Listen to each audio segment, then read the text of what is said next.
How has this work changed your group leadership? Are there things that you now look for or think about in your leading your groups now that you're doing this work for so long? I can start this one. For me, it's about competition. One of the things that I've rarely looked at in the groups that I run is competition. I don't tend to see it. And ever since this group and then our supervision group with Dr. Panzer, I see competition, and I'm encouraged to see competition among members of the groups that I lead. And when you start looking for it, it seems much more obvious. It just seems much more clear. And that's been a really helpful reframe for me, as opposed to not looking at it or not being able to see it. Mm-hmm. I'll just jump on that.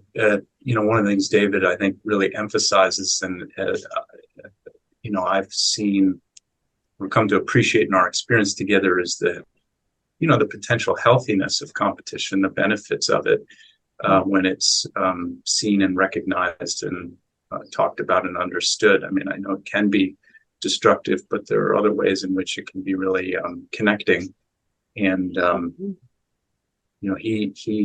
leader of our group emphasizes that, and so being able to look for it in the groups we run as a connective force has been a nice change. Mm-hmm.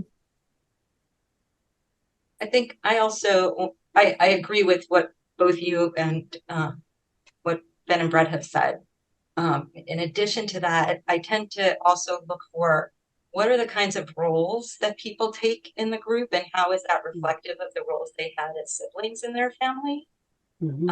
I found that can be really powerful, that people tend to repeat what they experienced growing up and expect similar responses, and being able to explore that with the members, helping them to recognize that they tend to jump into those same roles. What does that mean for them? How does that impact their relationships with people? Are they getting the same responses that they did from their family of origin? And can they try out different roles in the group and expand what their relationships, their role in relationships can look like?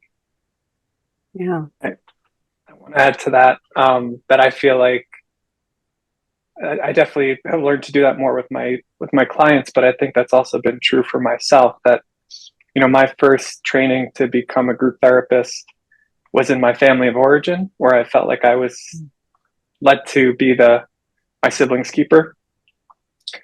And I don't think I was aware of how much the way that I learned how to be a caretaker in my family of origin reflected the way that I was showing up as a group leader in my work with my clients. And I think that having created a new way of being, having a role in our supervision group and looking at the parallel process that happens, I've learned a lot about different options for how to be a leader, and ways that maybe the way that I learned to become a leader in my family of origin was holding me back, or holding other people back from finding a more meaningful and connected way of dealing with things. And I feel like that's been true for me as well, that I've learned how to let go of certain roles and explore what it's like to have more flexible options. Mm-hmm.